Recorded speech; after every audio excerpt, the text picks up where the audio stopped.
చర్చ మావోయిస్టు రాజకీయాల మీద కాదు. ఆ విషయం ఒకటి కొంత స్పష్టత ఉండటం చాలా అవసరం. చర్చ జరుగుతున్న అంశం ఏంటంటే మావోయిస్టుల ఏరువేత పేరుతో కేంద్ర ప్రభుత్వం అనుసరిస్తున్న విధానాలు. మావోయిస్టు రాజకీయాలు ఏంటంటే ఎవరి అభిప్రాయాలు వాళ్ళకు ఉంటాయి, ఎవరి అంచనాలు వాళ్ళకు ఉంటాయి. దాన్ని ఇక్కడ మనం మాట్లాడుకోవడం. ఇక్కడ మనం మాట్లాడుకుంటున్నది కేంద్ర ప్రభుత్వం అనుసరిస్తున్నటువంటి వైఖరి. ఈ వైఖరి పట్ల నాకు వ్యక్తిగతంగా కానీ మాకు పార్టీగా కానీ ఉన్న అభ్యంతరాలు ఏంటంటే, మొట్టమొదటిగా రాజకీయ ఉద్యమాలను హింసతో మనము రూపుమాపడం సాధ్యమయ్యేది కాదు. వ్యక్తులను రూపుమాపవచ్చు కానీ వాళ్ళ సిద్ధాంతాలను రూపుమాపలేదు. ఇది మొట్టమొదటిగా మనం చాలా ఏళ్ళుగా చెప్తూ ఉన్నది. పౌరవ సంఘం కూడా ఈ మాట చాలా ఏళ్ళుగా చెప్తూ ఉన్నటువంటి మాట.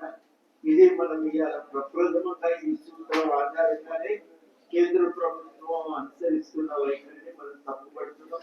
రెండు, ఇట్లాంటి అన్ని ఘటనల విషయంలో ఏం చేయాలనేది జాతీయ మానవ హక్కుల కమిషన్ కానీ సుప్రీంకోర్టు కానీ స్పష్టమైన గైడ్లైన్స్ జారీ చేసింది. సుప్రీంకోర్టు చెప్పిన మాట ఏంటంటే, చట్టము చంపే అధికారం ఎవరికి ఇవ్వలేదు, పోలీసులకు కూడా చంపే అధికారం ఇవ్వలేదు. ఎవరు చంపినా అది ఆత్మరక్షణ కోసం చంపినా అది నేరమే. ఆత్మరక్షణ కోసమే చంపినది కోర్టులో రుజువు అయ్యేదాకా అది నేరమే. కాబట్టి అట్లాంటి ఎన్కౌంటర్లలో ఘటన జరిగినప్పుడు పాల్గొన్న పోలీసు అధికారుల మీద ఇండిపెండెంట్ విచారణ జరగాలని, వాళ్ళ మీద కూడా కేసు బనాయించి అది ఆత్మరక్షణార్థమే జరిగిందని కోర్టులో తేలేదాకా ఆ కేసు విచారణ జరపాలని చెప్పి ఎన్హెచ్ఆర్సీ గైడ్ లైన్స్ జారీ చేసింది. ఈ గైడ్ లైన్స్ కానీ సుప్రీంకోర్టు గైడ్ లైన్స్ కానీ ప్రభుత్వం పాటించడం లేదు. వాటిని మనం పాటించాలని ఈ సందర్భంగా అందరం ముక్తగంటతో డిమాండ్ చేయవలసిన అవసరం ఉంది. చాలా ఈ రకంగా విచ్చలవిడిగా మనుషులను ఏరివేత అనేది చాలా అన్యాయంగా ఉన్నది. పిల్లలను కాల్చినట్టు కాలుస్తుంటే చాలా దుర్మార్గంగా ఉంది. దీన్ని తప్పనిసరిగా అందరం ఖండిద్దాం. ఒక మానవీయమైనటువంటి పద్ధతుల్లో, రాజ్యాంగంలో పేర్కొన్నటువంటి పద్ధతుల్లో ప్రభుత్వం రాజకీయాల పట్ల వ్యవహరించాలి తప్ప రాజ్యాంగానికి అతీతంగా ఇష్టానుసారంగా హింసకు పాల్పడటం సమాజానికి మంచిది కాదు, దేశానికి మంచిది కాదు. కాబట్టి ఈ విషయాల మీద కేంద్ర ప్రభుత్వం అనుసరిస్తున్నటువంటి వైఖరిని ముక్త కంఠంతో మనందరం ఖండించాలని చెప్పి కోరుతూ ఈ అవకాశం ఇచ్చినందుకు మొదటి నుంచి కూడా చాలా కాలం నుంచి. కానీ ఈ మధ్య జరుగుతున్నటువంటి ఎన్కౌంటర్లు అనేవి, దాని యొక్క స్వభావం అనేది చాలా మారిపోయింది. పట్టుకొని కాల్ చేసి చంపేటటువంటి అత్యంత రాక్షసమైనటువంటి ఈ బోటకప్ ఎన్కౌంటర్లు జరుగుతూ ఉన్నాయి. లొంగిపోయిన మావోయిస్టు నాయకులు, కార్యకర్తలకి రాజ్యాంగాన్ని అందించి వాళ్ళు కూడా రాజ్యాంగాన్ని పట్టుకుంటారు. కానీ దాంట్లో ఏమి రాసిందో, దాన్ని ఏ విధంగా ఉల్లంఘిస్తున్నామని వాళ్ళకు కూడా తెలియదు. దాన్ని రాజ్యాంగం అని చెప్తుంటారు, రాజ్యాంగంలో ఉన్నాయన్నీ ఉల్లంఘిస్తారు. ఒక్కటి కూడా యాక్చువల్లీ మార్క్సిజం లెనిన్ ప్రకారం రాజ్యము అంటే ఒక అణచివేత సాధనం, ఊర్జావాక చేతుల్లో ఉన్నటువంటి ఒక అణచివేత సాధనం. మిగతా ప్రజల్ని, సామాన్య ప్రజానికాన్ని అణచివేయటమే దాని లక్షణం, దాని స్వభావం. బయటికి ఎన్ని కబుర్లని చెప్పొచ్చు, ప్రజాస్వామ్యం అనొచ్చు, అది అనొచ్చు, ఇది అనొచ్చు, మానవీయ విలువలు అనొచ్చు. యాక్చువల్ గా దాని నేచర్ ఏంటంటే వృత్తుల సపరేషన్ ఆఫ్ అదర్ క్లాస్. అంటే అందులో అనుమానం ఏమి పెట్టుకోవాల్సినటువంటి అవసరం లేదు. మార్క్స్ ఏనాడో చెప్పింది, లెనిన్ దాన్ని స్వయంగా వివరించారు. రాజ్యము అంటే అల్టిమేట్ అనాలిసిస్ రాజ్యాంగం కాదు, పార్లమెంట్ కాదు, న్యాయాంగం కాదు. రాజ్యం అల్టిమేట్ అనాలిసిస్ లో సైన్యం ప్రకారం దిగిందంటే. కాబట్టి ఈ విషయాలు అర్థం చేసుకొని ఈ బోటుకప్పు ఎన్కౌంటర్లు ప్రజలని పట్టుకొని కాల్చి చంపడం అనేది బూర్జువా న్యాయంగా ప్రకారం అత్యంత ఘోరమైనటువంటి, బూర్జువా న్యాయం, బూర్జువా చట్టం బహిరంగంగా అవలంబిస్తున్నటువంటి విషయాన్ని మేము తీవ్రంగా ఖండిస్తున్నాం. ఈ విధంగా ఇటువంటి హత్యలని మనం ఎట్టి పరిస్థితుల్లో కూడా ఒక పౌరుడుగా, వామపక్ష పార్టీలు అవకాశం వచ్చిన వాళ్ళు తప్పనిసరిగా వాళ్ళు రోడ్ల మీదకి రావాల్సినటువంటి అవసరం ఉంది. ఒక పౌరుడుగా ఈ విధమైనటువంటి రాజ్యాంగం వచ్చినటువంటి హక్కులు ఉల్లంఘిస్తే పట్టుకొని కాల్చి చంపడం, బోట్గా కట్టుకోవడం మీద చంపేయడం అనేది మేము మా పార్టీ తరఫున తీవ్రంగా ఖండిస్తున్నాం.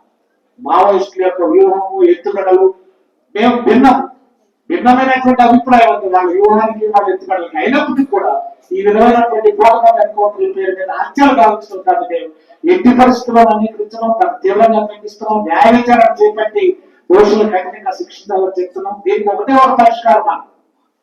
న్యాయాంగం పేరు కూడా మనమేం ఆశలు పెట్టుకోవాల్సిన అవసరం ఏం లేదు. న్యాయాంగం అంటే రాజ్యాంగంలో ఒక భాగం అంతే తప్ప అదేదో ప్రజలకి న్యాయం అందిస్తుంది కొద్దిలో కొద్ది గొప్పది, కానీ బట్ అల్టిమేట్ అనాలిసిస్ అదేమి న్యాయం అందించదు.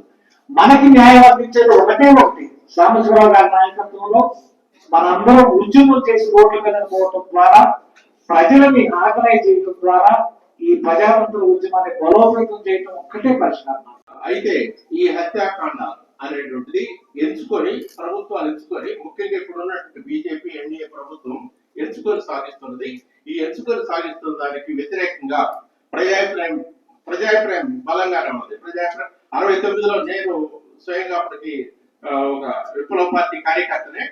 మేము ఇవాళ ఎలుగెత్తి చాటిన విధంగా ఎన్కౌంటర్ల హత్య అని కానీ, ఎన్కౌంటర్ హత్యకు వ్యతిరేకంగాని మేము వీధుల్లోకి రాలేని పరిస్థితి ఉన్నది. ఒక పక్కన సిపిఎంఎల్ కేంద్ర కమిటీ సభ్యుడైనటువంటి పంచాయతీ కృష్ణమూర్తిని, మరొక 6గురిని సోంపేట కంచిల్ రైల్వే స్టేషన్ లో పట్టుకుని ఆ పక్కనే ఉన్న జాలంతర కొండల్లో అప్పటికప్పుడు కాల్ చంపారు. 1+6 7గురిని. అట్లానే ఇక్కడ మాకు గొందిగూడెంలో, ఖమ్మం జిల్లా గొందిగూడెంలో బొత్తు వెంకటేశ్వరరావు గారిని మరొక ఇద్దరు పట్టుకొని కాల్ చంపారు. చంపింది పోలీసులే. అది మే 27, ఇది మే 29, 1969. అది కనుక ఒక విధానంగా ఇవాళ పాలకులు ఉన్నది. ఆ విధానాన్ని ఒక దుర్మార్గమైనటువంటి నగ్నమైన విధానంగా బీజేపీ ఎన్డీఏలు మార్చారు. కనుక దీన్ని ఎదుర్కోవడానికి ఒక పెద్ద ప్రజాతంత్ర ఉద్యమం అనేటువంటిది అవసరం. అది ఒకటి. రెండు, ఈ అవసరాన్ని దృష్టిలో పెట్టుకున్నప్పుడు ఇప్పుడు మన 2 ప్రతిపాదనలు మన ముందు సంవత్సరాలు గారు వచ్చారు, మనం అంగీకరించాము. నేను ఆయుధాలు పట్టుకొని పోరాటాలు చేయడం సరైనదా కాదనేది అది వేరే విషయం. వ్యక్తిగత హింసావాదం సరైనది కాదనేది మనం అందరం కూడా అంటా ఉన్నాం. వాళ్ళు ఏంటంటే ఈ రకంగానైనా వాళ్ళకి న్యాయం జరుగుతుందేమని చెప్పి ఆయుధాలు పట్టుకొని అది ఒక రాజకీయ అంశంగా, ఆర్థిక సామాజిక పరమైనటువంటి అంశంగా చూడాలి. ఆర్థిక పరమైన, రాజకీయ పరమైనటువంటి, సామాజిక పరమైనటువంటి అంశంతో వాళ్ళకు మార్గం ఎంచుకున్నారు. ఎన్నికల మార్గం కొంతమంది ఎంచుకున్నారు. ఎన్నికల మార్గంలో గెలవనీయట్లేదు, ఆ మార్గంలో ఎన్నికల మార్గంలో చోరీ చేస్తా ఉన్నారు, ఆ మార్గంలో ఎన్కౌంటర్ చేస్తా ఉన్నారు. జర్నలిజంలో ఎన్కౌంటర్, జర్నలిజాన్ని ముందుకు పోయటం లేదు. అన్ని వ్యవస్థల్ని, అన్ని రంగాలను మొత్తం కూడా మూసివేసేటువంటి పద్ధతుల్లో, ఇలా ధ్వంసం చేసేటువంటి పద్ధతుల్లో రాజ్యాంగాన్ని బలహీనపరిచి అన్ని వ్యవస్థలను తమ చేతిలో తీసుకొని ఇష్టం వచ్చినట్టుగా దుర్మార్గమైనటువంటి ఏకపక్ష పరిపాలన ఇవాళ సాగించడం అనేది జరుగుతా ఉంది. పెద్ద ఎత్తున ఇవాళ శ్రీలంక లాగా, బంగ్లాదేశ్ లాగా పెద్ద ఎత్తున తిరగబడి తరిమి కొడితే తప్ప లేకపోతే ఈ శక్తులు వెనుకపోయేటువంటి పరిస్థితి కనిపించడం లేదు. వాళ్ళు ఏమైనా ఒకటే ఎజెండా పెట్టుకున్నారు, మేము మాత్రమే ఉండాలి, మా మతం మాత్రమే ఉండాలి, మా ఎజెండా ఉండాలి. అప్పుల మీద అప్పులు తీసుకొస్తా ఉన్నారు, ఉన్న ఆస్తులు అమ్మేస్తా ఉన్నారు. తర్వాత ఏంటంటే పన్నుల మీద పన్నులు వేస్తా ఉన్నారు. ఏ ఒక్కటి ప్రజల్ని మొత్తం కూడా అన్ని విధాలుగా నాశనం చేసేటువంటి కార్యక్రమాలు తీసుకుంటున్నారు. కాబట్టి ఇవాళ వామపక్ష, ప్రజాతంత్ర, అభ్యుదయ భావాలు కలిగిన శక్తులు, సెక్యులర్ శక్తులు అందరూ ఏకమై ఈ దుర్మార్గాలకు, ఈ యొక్క దుర్మార్గమైనటువంటి పాలన వ్యతిరేకంగా బలమైనటువంటి ఉద్యమాలు సాగిస్తే తప్ప లేకపోతే ఆ శక్తులు వెనకపోయేటువంటి పరిస్థితి లేదు. నిజంగా చెప్పాలి, గుజరాత్ అల్లర్లో ఎంతమంది చంపారు? మసీదులు కూలబెట్టారు. ఏ రాజ్యాంగం ప్రకారం చంపారు? ఏ రాజ్యాంగం ప్రకారంగా మసీదులు కూలబెట్టారు? ఏ రాజ్యాంగం ప్రకారంగా ఆ జర్నలిస్టులు చంపారు, కవులను చంపారు, నాయకులను చంపారు? ఇదంతా కూడా హింస కాదా? మరి వాళ్ళని ఎన్నిసార్లు ఎన్కౌంటర్ చేయాలి? అమిత్ షాని ఎన్నిసార్లు చేయాలి? ప్రధానమంత్రి ఎన్నిసార్లు చేయాలి? కాబట్టి ఏంటంటే ఇది ఈ స్థాయిలోనే కాకుండా పెద్ద ఎత్తున మనం మేధావులు అనే వాళ్ళు అనేక మంది ప్రేక్షకులు ఉంటే కుదరదు. అందరికీ అందరూ బయటకు వచ్చి ఈ దుర్మార్గాలకు వ్యతిరేకంగా పెద్ద ఎత్తున పోరాటాలు రచించాలి, బలమైన ఉద్యమాలు సాగించాలి. దేశ స్థాయిలో జరగాలి, మన రాష్ట్ర స్థాయిలో కూడా ఆ రకంగా నడవాలి.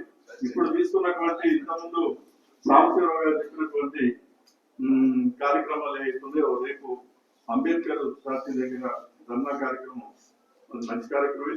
దాన్ని ఖచ్చితంగా మనం జయప్రదంగా జరపవలసిందే. ఇంకా కొన్ని కార్యక్రమాలు జరపాలి. అదేవిధంగా పెద్దలు మన పిసిసి అధ్యక్షులు ఉన్నారు కాబట్టి ఈ సందర్భంగా ఇప్పుడు రామారావు అనేటువంటి ఒక సిపిఎం పార్టీ రాష్ట్ర నాయకుడు ఆయన దారుణంగా చంపారు. ఇప్పటికి 20 రోజులు అయింది. ఇప్పటి వరకు ఒక్కరిని కూడా అరెస్ట్ చేయాలి. పాతాల పాటు ఖమ్మం జిల్లాలో ఎంత అన్యాయం ఇది. ఇంట్లో తెల్లవారుజామున ఇంట్లో దారుణంగా హత్య చేశారు. 20 రోజులు అయింది. ఇప్పటికీ ఒక్క మనిషిని అరెస్ట్ చేయలేదు. ఎవరు చంపారు, ఎందుకు చంపారు అని కూడా చెప్పలేకపోయారు. రాష్ట్ర అలాగే రోజువారీ జనంలో రాకుండా వాళ్ళ భావాలు వాళ్ళ దగ్గర పెట్టుకున్నటువంటి వాళ్ళు ఉంటారు. జర్నలిస్టులు కొంతమంది ధైర్యం చేయలేరేమో కానీ ధైర్యం చేసిన వాళ్ళు ఎంతమంది ఉంటే అంతమంది ఒక క్యాంపెయిన్ అది కూడా ఒకటి తీసుకుందాం. ఆ తర్వాత మరోసారి ముఖ్యంగా కూర్చుని నెక్స్ట్ ప్రోగ్రామ్ ఎలా దేవుడి పలకరించాడు. అది మానవత్వం అంటే అది కాంగ్రెస్ గా ఆ విధమైనటువంటి చట్టం నేరాలు చేసే వాళ్ళని చట్టబద్ధంగా శిక్షించాలని దానికి కట్టుబడి ఉంది కాంగ్రెస్. కానీ ఇది అవుట్ ఆఫ్ ద వే నాన్ పురుషాలు వేలో నాన్ లేగలుగా ఇల్లేగలుగా ఇటువంటి జరుగుతుందని వాళ్ళు అంగీకరించలేదానికి నిదర్శనమే ఈ మధ్య రాజీవ్ గాంధీ కూడా